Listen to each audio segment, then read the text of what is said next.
Chapter 4, The Meaning of Life. I sat in the computer lab the following afternoon and stared at the monitor. My biology final hadn't gone as well as I hoped, but I felt relieved to have it over just the same. Now I could focus on my remaining two finals and the philosophy paper sitting motionlessly on the computer screen.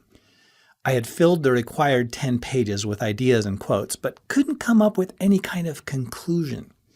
This didn't surprise me since I had no idea what anybody was supposed to learn from my paper. The paper was titled The Meaning of Life.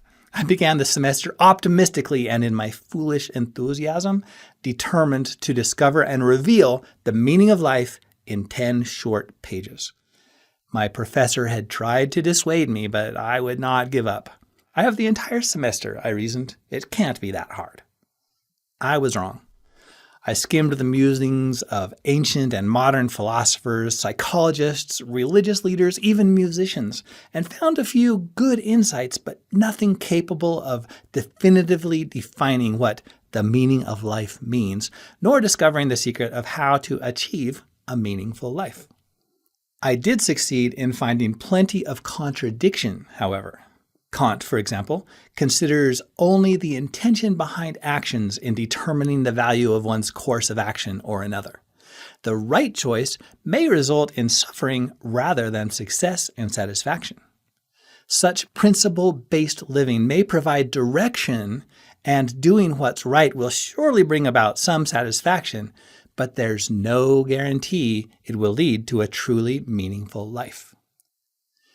Mill's practical utilitarianism, on the other hand, looks at the ends rather than the means. Whatever brings the greatest happiness to the greatest number of people, he taught, is the correct course of action. If everyone adopted and applied this philosophy faithfully, then perhaps everyone would find life meaningful and happy. Countless experiments, however, demonstrate that humans tend to act selfishly and from fear of scarcity. No modern utopian experiment has ever succeeded and endured.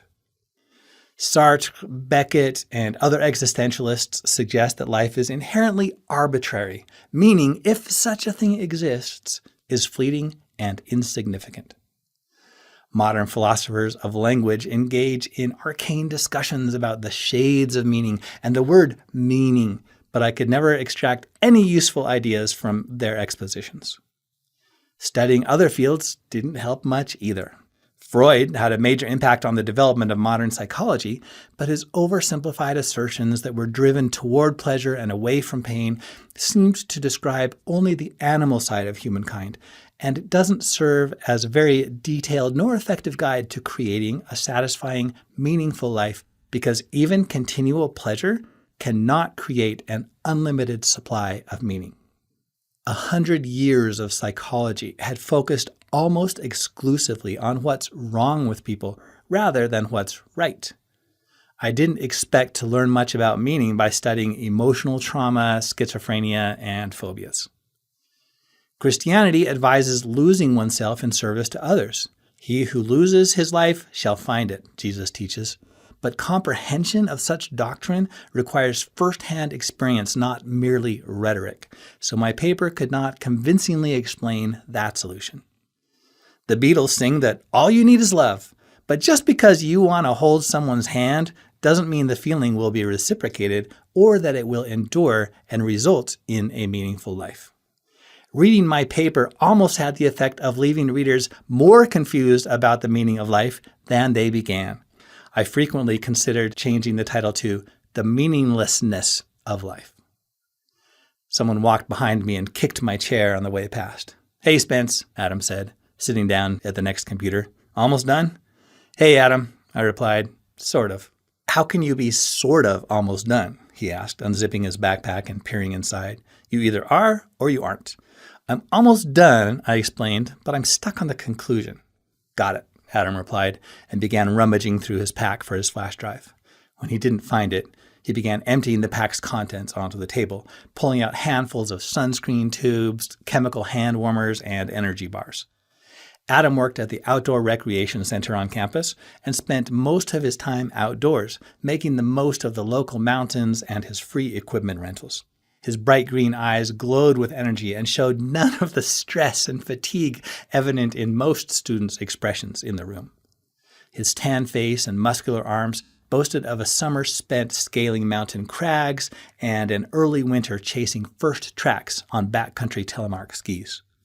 He finally located the tiny flash drive and plugged it into the computer's USB port. "What about you?" I asked. "Almost done?" "Far from it, bro," he answered, grinning proudly about his slacker ways. "Have you even started your paper?" "Sort of," Adam answered evasively. "How can you have sort of started?" I asked. "You either have or you haven't." "I brainstormed up some killer topic ideas on the way over," he explained. I shook my head in mock disappointment. "You'll pay dearly for your procrastination, young man." "A small price to pay for another semester full of fresh air, first tracks, and freedom." Adam took a deep, satisfying breath, and his eyes got a distant look in them. "Seriously, man," he added, focusing on me again, "you look drained. You work way too hard." "Yeah, maybe so," I admitted. "Anyway, I've had all I can take for right now." I hit the print button for my paper, then closed the document and packed up my papers and books to leave. "See you at the study session tomorrow night?" I asked. "Can't," Adam said without looking up. "Got a hot date." He glanced over then and raised one eyebrow momentarily like a reverse wink. "You going to get me some answers to the study guide?" "Maybe. You going to line me up with one of your ex-girlfriends?" "Whatever," Adam answered, waving one hand dismissively through the air. "You've got plenty of girls." Adam had no idea what a big liar Ski was and believed every story he weaved about my various fictional romantic exploits. "It's a small price to pay for a semester's worth of studying," I pointed out. Yeah, whatever," he shrugged me off. "Hey, you don't happen to know the meaning of life, do you?" I asked as I stood up to leave. "Who knows? Maybe all that time spent far away from the hustle and bustle of modern life and out in the peaceful mountains had led him to some great epiphany that could complete my paper." "Of course," he answered confidently, raising an eyebrow again as if shocked that I would ask such an obvious question. I raised an inquisitive eyebrow back at him, wondering if I succeeded at looking skeptical. "Play hard," Adam began.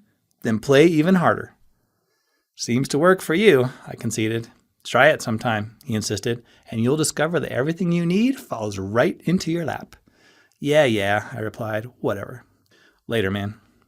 Half a dozen students crowded around the lab assistant's desk, waiting for either a free computer or their printouts. "Meaning of life?" the assistant asked, and handed me my paper when I raised my hand. I pounded a staple into the corner and turned around while shoving the paper into my pack. As I turned, I bumped into someone who had stepped up behind me. "Sorry about that," I said as I looked up into Julie's bright blue eyes. "That's all right," she smiled back, then began stepping around me to sign up on the waiting list. "Hey, Julie," I said before I could stop myself. Her expression told me that she was surprised to hear her name and was struggling to remember where she had seen me before. "Are you working on your philosophy paper?" I knew it was a stupid question to ask someone I'd never spoken to before, but our surprise meeting hadn't given me enough time to get nervous, and my voice sounded calm and confident. "Uh-huh," she answered, finally placing my face. "Gonna make the deadline?" I asked. "I think so," she affirmed. "Well, good luck with that," I said, eager to end the conversation before I got nervous, and our conversation grew truly awkward. "I won't keep you." "Okay," she nodded agreeably. "Bye." I nodded to her with my last ounce of false confidence, then turned and walked into the hall. I knew our little conversation was lame and embarrassing, but I thought I escaped before Julie caught on to that fact. I was highly aware of how far she outclassed me. Julie was more attractive and popular than I'd ever be. I was just another one of those guys that dreams way above his level. At least if I really was a loser, at least I had spoken, if only briefly and idiotically, to my dream girl. I bet most other losers have never done that. Night fell early in winter, and I walked home in the dark. Snow fell in flurries, and I tucked my chin deeper into my parka's collar to keep the wind from working its way inside. I replayed my interaction with Julie over and over through my mind and was surprised to observe that I enjoyed the memory. Despite its flaws, I found myself feeling more satisfied and complete than I could remember. What if Julie is my meaning of life? I wondered. Whether that made any sense or not, I couldn't write it in my paper. My professor would never understand. At home, I tried to read but couldn't focus. I couldn't keep Julie's face out of my mind or her voice out of my ears. "I think so," I heard her say over and over again. "Okay, bye," she repeated endlessly while my mind's eye took in her blonde hair, bright eyes, and the corner of her mouth. This is ridiculous, I told myself, but try as I might to avoid it, my thoughts kept drifting back to the images of Julie and I cross-country skiing together, stopping in beautiful deserted glades where she wrapped her arms around my neck and nibbled gently at my ear. I could feel her warm breath as she whispered my name and the taste of her soft lips as she pressed them against mine. Finally, I gave up and shut my textbook, sliding it to the back of the desk. I kicked off my shoes and pulled on my ski boots from the closet. I closed the door to my room long enough to grab my skis and poles leaning against the wall behind it, then headed outside to my car. 5 minutes later, I locked the car at the mouth of Green Canyon, clipped into my ski bindings, and started up the snow-covered road into the dark canyon alone. Chapter 5. Outside In. 3 miles later, I lay in a clearing, eyes shut, lying flat on my back in the soft new snow. My coat lay unzipped and my chest rose and fell as I gasped for breath. Beads of sweat ran across my forehead and soaked into my hair. As my heart rate slowed, I opened my eyes. Tiny white snowflakes fell through the cold December air, landing silently on my hot face. They melted and ran in cool drops into my eyes and ears. I didn't lift my glove to wipe them away. Plumes of warm steam rose into the air above my face with every exhalation, rising to join the low clouds that blocked the moon and stars and black winter night sky from view. I had skied hard, stepping forward on one ski and letting it glide several inches before bringing the other foot forward and pushing hard with my poles. It always worked for me before. The exertion of skiing uphill, the snow, the trees, the canyon walls, and the breeze that sighed between them had a way of sucking all the pressure out from inside me, of blowing the inner noise gently back down the canyon where it would soak into the deeply rooted mountains or float away into the distant atmosphere. In the silence left behind, I would find the peace. I would let the quiet stillness of nature seep into my soul. I would breathe in the cool, fresh air and burn it throughout the cells of my body. I would go back to my car with a fresh perspective, relaxed, breathing easily, smiling again, and ready to take on another day. Tonight, for the first time, it had failed. I skied hard for 3 miles, trying to work out all the stress and escape my distractions, but I felt no different than when I left the car over an hour ago. It was my own fault, I admit it. I could have chosen an easy topic for my paper. I could have finished it a week ago. I could have found a less intimidating girl to have a crush on. I could just be satisfied with feeling a little stress and forget about finding peace in the middle of finals week. I could have, well, no, I couldn't. I don't know when I first made the decision. I don't believe there was ever a specific moment of choice. It just happened. Somewhere in the path of growing up, I grew determined to do things well, to feel good and enjoy my life, to reach for the best and let nothing stop me or keep me down. I never even realized I had made that decision until I began noticing the patterns of choices in my life. By that time, the concept had rooted itself too deeply into my mind and heart, and there was no turning back. Of course, this path wasn't always easy. In fact, it usually wasn't. Sometimes I wished I could just let go of my high hopes and expectations, but even when I opened my hand, they would not fall. This left me standing somewhere in the gap between glory and failure, never quite reaching either side, always sprinting towards success and satisfaction and away from fear and failure. Sometimes I felt choked, suffocated by my self-induced pressure and my longing for unreached or unreachable goals. When the pressure built up inside, I went outside. Soon the outside worked its way inside. Inside out and outside in, I finally felt myself again. But not tonight. Tonight, the realization that I would never gain what I wanted most, Julie, had made me question whether I would ever feel truly satisfied. Before this realization, I had an impossible dream. After this obvious yet discouraging epiphany, I had nothing left worth dreaming about. On top of everything else, I had to conclude a paper about the meaning of life. The very title irritated me now. I was seriously tempted to start over with a new topic, but with less than 48 hours left and other tests to study for, that was not an option. At least in 48 hours, it would be over, for better or worse. In 2 days, I would pack up and head home for the Christmas holidays. I could sort everything out then. I could put everything behind me and start over. 5 minutes passed, and the cold grew uncomfortable. I zipped up my coat and folded my arms across my chest. I wasn't ready to leave. I hadn't found my peace. When I was young, I used to lay on the grass after school, staring up at the sky, looking for something above the high clouds. I used to sense God up there and imagined him looking down at me, watching my thoughts and actions curiously, as if wondering what I would think or do next.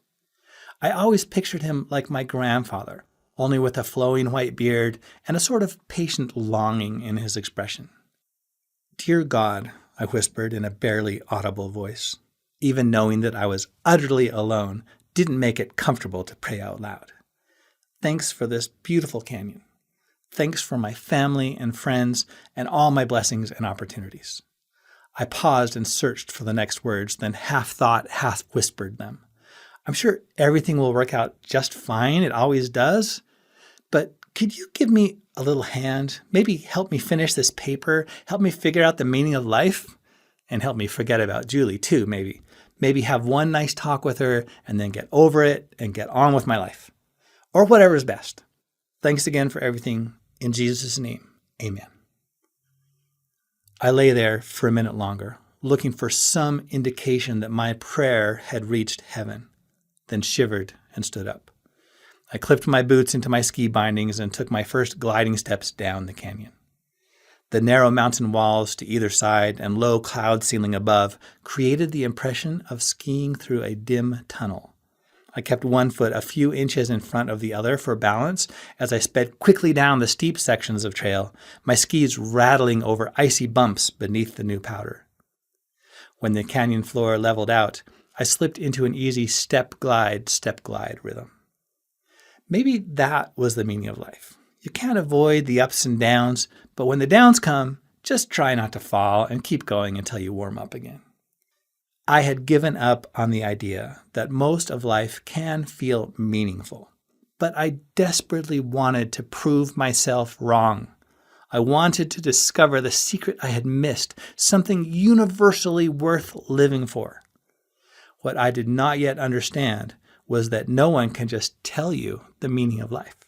If someone had been waiting for me at the car and explained the whole thing, I wouldn't have understood. Some things you have to experience for yourself to comprehend and appreciate. In hindsight, I see that my prayer did, in fact, reach heaven, and the experiences that would eventually teach me all I had asked for lay just around the corner.